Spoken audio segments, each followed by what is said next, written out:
KBR news కి స్వాగతం. గుమ్మడికాయల మాటున మోగ జీవాల అక్రమ రవాణా వాహనాలు సీజ్ చేసిన పోలీసులు. జేకొత్తూరులో ఘనంగా ముత్యాలమ్మ బోనాల ఉత్సవం.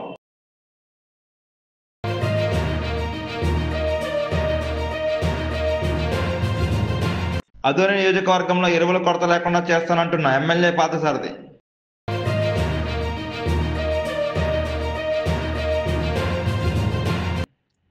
ఇన్వెస్టోపియా గ్లోబల్ ప్రోగ్రాంలో పాల్గొన్న చంద్రబాబు.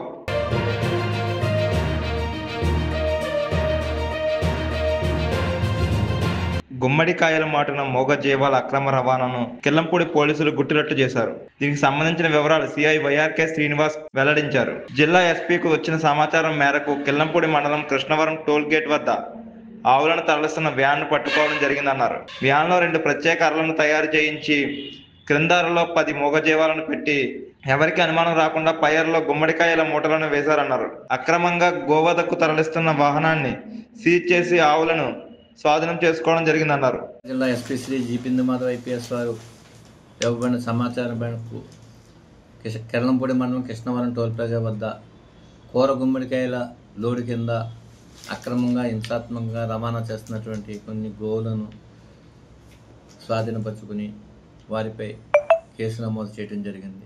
సదరు వాహనాన్ని కూడా సీజ్ చేయడం జరిగింది.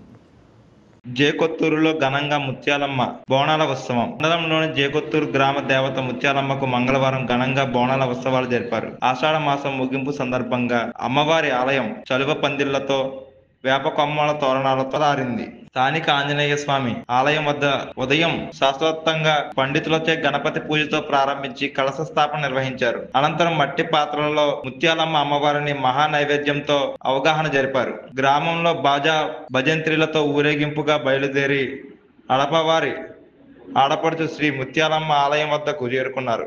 భక్తి శ్రద్ధలతో మహిళలు అమ్మవారికి బోనాలు సమర్పించారు. ఆలయ కమిటీ భక్తులకు పులిహోర నైవేద్యంతో పాటు మజ్జిగ పంపిణీ చేశారు.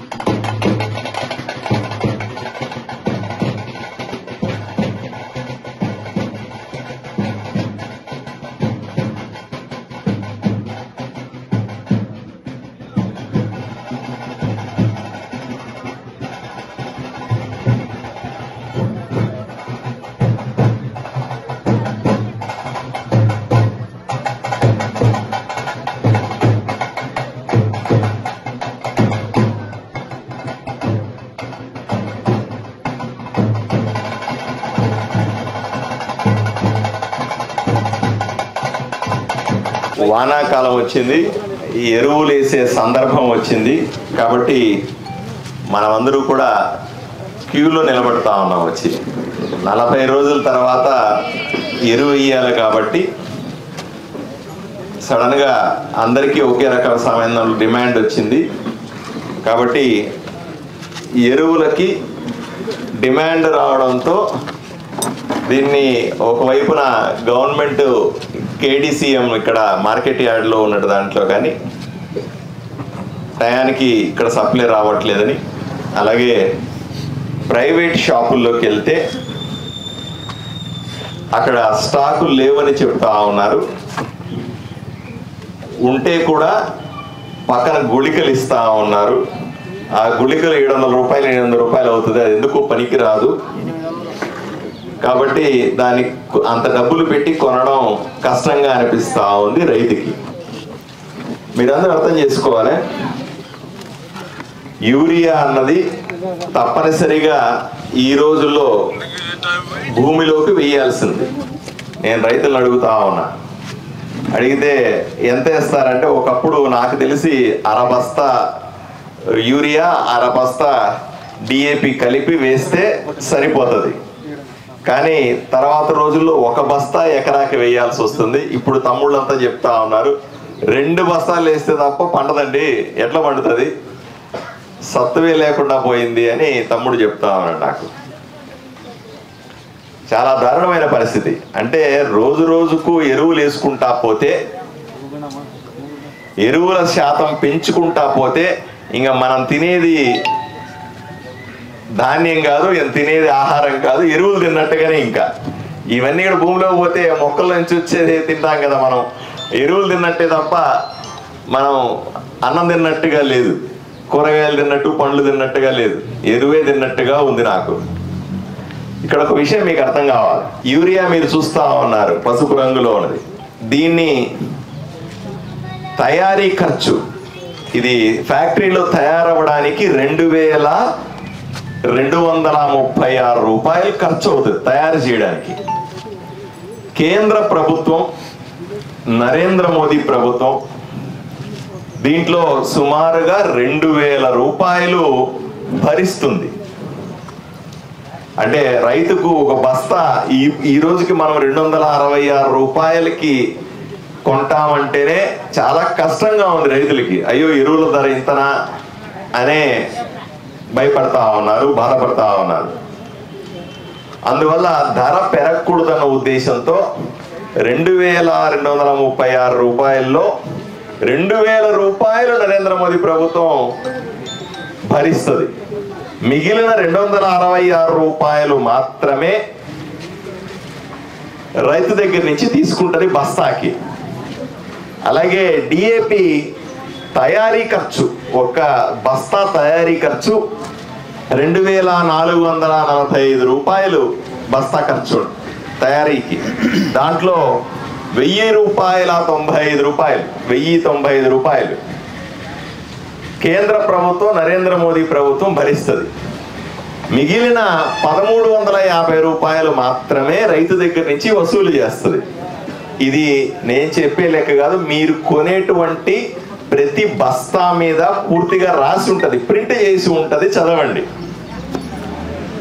ఇంత కేంద్ర ప్రభుత్వం ఒక్కొక్క బస్తా మీద యూరియాకి 2000 రూపాయలు భరించాలంటే ఎక్కువ ఇంతమందికి ఆదోనిలోనే, కర్నూలులో ఎంతమందికి ఉంటుంది, రాష్ట్రం అంతా ఎంతమందికి ఉంటుంది, దేశమంతా ఎన్ని బస్తాలు సప్లై చేయాల్సి వస్తుంది కేంద్ర ప్రభుత్వం ఆలోచన చేయండి.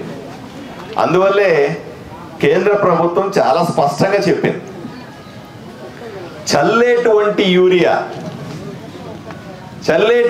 యూరియా నీళ్ళలో కలిపితే, వర్షం పడితే ఆ నీళ్ళల్లో నుంచి లోపలికి వెళ్తే వేరు దాకా వెళితేనే ఆ చెట్టుకి అందుతుంది.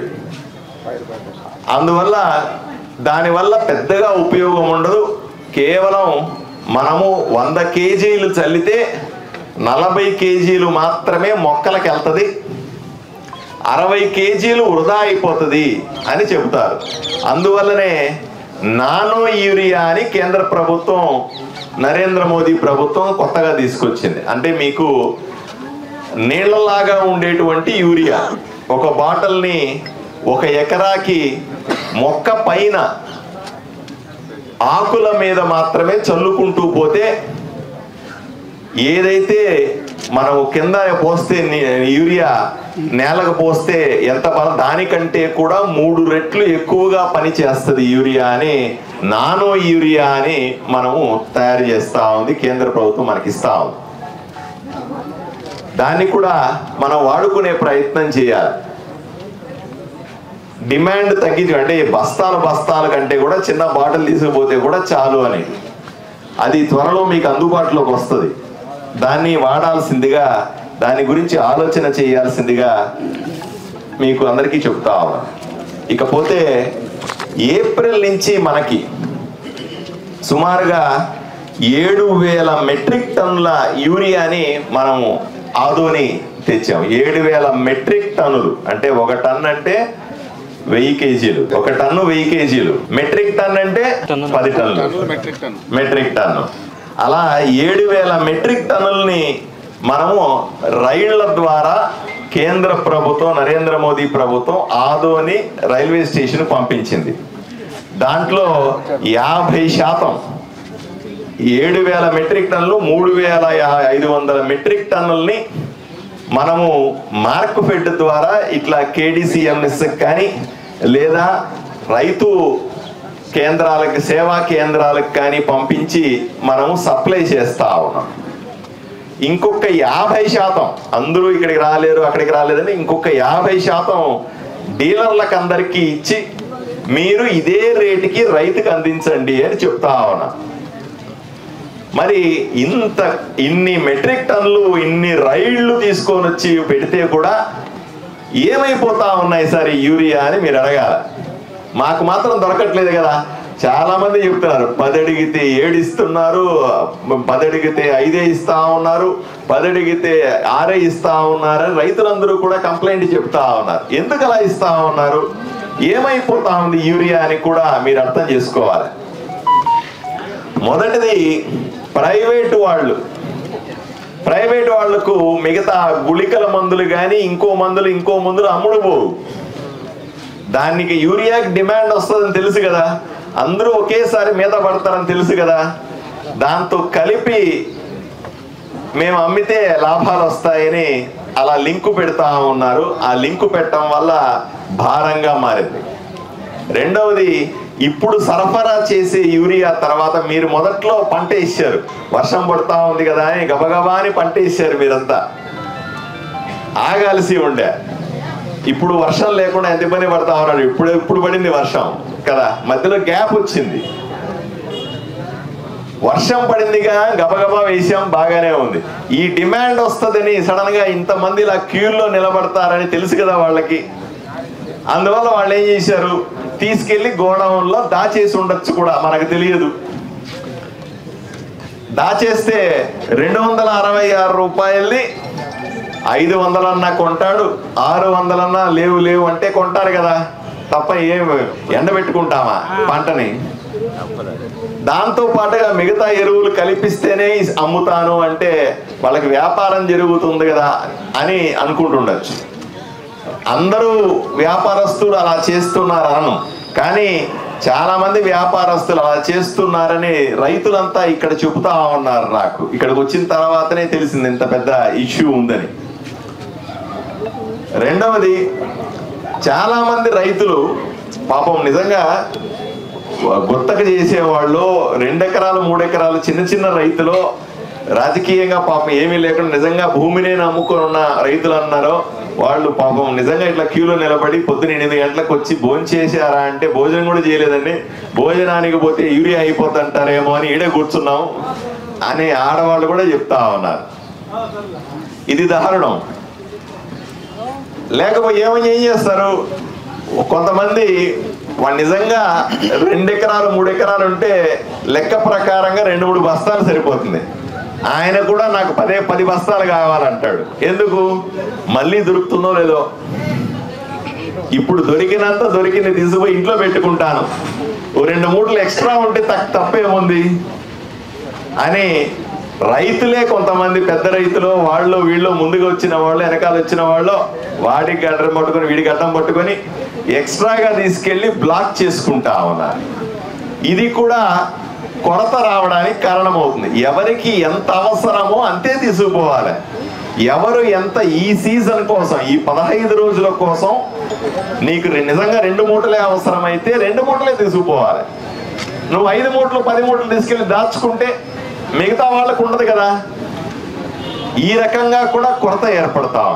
ప్రభుత్వం లెక్కేసి పంపించేటప్పుడు ఈ 15 రోజులకి 7,000 మెట్రిక్ టన్నులు అవుద్ది. మళ్ళీ రైళ్లు వస్తూనే ఉంటాయి. రైళ్లు ఆగిపోతాయా? ప్రతి 3 రోజులకి 4 రోజులకు ఒకసారి ఒక రైలు వచ్చి ఆగుతుంది. దాంట్లో 50 మెట్రిక్ టన్నులు, 100 మెట్రిక్ టన్నులు, 200 మెట్రిక్ టన్నులు, 1000 మెట్రిక్ టన్నులు కూడా వస్తాయి ఒక్కొక్కసారి. ప్రతి 4 రోజులకి ఒక ట్రైన్ ఆగుతుంది. కానీ మన వాళ్ళ ఆత్రం కొద్దీ మళ్ళీ ట్రైన్ వస్తుందో లేదో, మళ్ళీ యూరియా దొరుకుతుందో లేదో, ఈ సంవత్సరం మిగిలిపోతే నెక్స్ట్ ఇయర్ కూడా మనకి వస్తుందిలే, అన్ని తీసుకెళ్ళి ఎనల్లో పెట్టుకుంటా ఉన్నారు. రైతులకు నేను విజ్ఞప్తి చేస్తా ఉన్నా, రైతులకి యూరియా కొరత రాకుండా సరఫరా చేసే బాధ్యత నాది. ఆదోని వరకు చెప్తున్నాను, పక్క నియోజకవర్గాల సంగతి నేను చెప్పలేను. కానీ ఆదోని నుంచి ఇప్పుడు నేను లోపల ఉంటే ఒక ఆయన వచ్చాడు, నేను మంత్రాలయం నుంచి వచ్చానండి నాకు ఇవ్వనంటున్నారు అని అంటా ఉన్నాడు. మొట్టమొదట నా ఆదోని ప్రజలకి, నా ఆదోని రైతులకి నేను ఇచ్చుకోవాలి. అరాకొర మిగిలితే తప్పనిసరిగా పక్క వాళ్ళకు కూడా ఇస్తాం. వాళ్ళు రైతులే కదా, వాళ్ళు బతకాలి కదా. కానీ నా బాధ అంతా కూడా నా ఆదోని రైతుల గురించి. మొదట పక్క రైతులు నాకు మిగిలితే ఆ పక్క రైతులకు కూడా ఇస్తాను. ఆయన కాడికి తీసుకెళ్ళి దాచుకోవడం అనేది నేను విజ్ఞప్తి చేస్తాను, రైతులు అలా చేయొద్దు అని. ఇప్పటికి 7,000 మెట్రిక్ టన్నులుంటే మళ్ళీ 15-20 రోజుల్లో ఇంకొక 7,000 మెట్రిక్ టన్నులు తీసుకొచ్చే బాధ్యత నాది. ఒకటి కావాలంటే 4 రైళ్లు నరేంద్ర మోదీ గారికి చెప్పి ఇక్కడ ఆపుతా, అందరికీ కూడా ఎరువులు ఇప్పిస్తా, కొరత లేకుండా చేసే బాధ్యత నేను తీసుకుంటాను. ఈరోజు వచ్చాను కదా మళ్ళీ రాననుకోవద్దు. ప్రతి 4 రోజులకు ఒకసారి చూస్తాను, ఇక్కడ వచ్చి చూసి అందరికీ వస్తున్నాయా లేదా అని కూడా నేను వెరిఫై చేసుకుంటాను. ఇంకొక విషయం కూడా నేను చెప్పేది ఏంటంటే, కేవలం ఇక్కడ సప్లై కాదు, నేను రైతులు అడుగుతా ఉన్నా, ఏమయ్యా మందులమ్మే షాపు దగ్గరికి వెళ్ళినావు, ఆ షాప్ లో స్టాక్ లేదని చెప్పినాడు. స్టాక్ లేదని ఎలా చెబుతాడు? ఈయన వ్యవసాయ అధికారి సుధాకర్ గారు, ఈయన అసిస్టెంట్ కూడా ఉన్నారు. సోషల్ సైన్స్ కూడా మీకు ఒక అవగాహన ఉంది, అవునా కాదా? మీ టీచర్ బాగా చెప్తున్నాడా? ఓకే. ఈ సంవత్సరం మీరంతా కూడా 8వ తరగతిలో సోషల్ సైన్స్ చదువుకుంటున్నారు. ఇప్పుడు మనం ఈరోజు ఒక పని చేద్దాం. ఇంటర్నేషనల్ సిద్ధంగా ఉన్నారా? అందరూ అటెన్షన్ లో ఉన్నారా? వేరే ఎక్కడ ఆలోచనలు ఉన్నాయా? మళ్ళా నేను చెప్పగలుగుతారా? నేను చెప్పింది యాజ్ ఇట్ ఈజ్ మీరు చెప్పాలి, సరేనా? సిద్ధమేనా? ఓకే. మొదటి టాపిక్, ఎవరన్నా హోంవర్క్ చేసుకొని వచ్చారా? చదువుకున్నారా? ఈ సబ్జెక్టు అయితే నేను బ్రీఫ్ గా చెప్తాను. చెప్పిన తర్వాత మీరు ఏదైనా అడిగితే సమాధానం కూడా చెప్పాలి. చెప్తారు కదా? ఓకే. మొదటి సబ్జెక్ట్ వచ్చి మనకు వనరులు. వనరుల గురించి మనకు ఒక చిన్న కథ. మోనా రాజు తమ ఇంటిని శుభ్రపరుస్తూ వాళ్ళ తల్లితో గడుపుతా ఉంటారు. అప్పుడు ఈ బట్టలు, పాత్రలు, ఆహార ధాన్యాలు, దువ్వెనలు, తేనె సీసా, పుస్తకాలు చూడండి, వీటిలో ప్రతి ఒక్క దానికి ఉపయోగం ఉంటుంది అనింది. ఎవరు? మోనా చెప్పింది. అందుకే అవి ముఖ్యమైనవి, ఇవి అన్ని కూడా వనరులు అని ఎవరు చెప్పారు?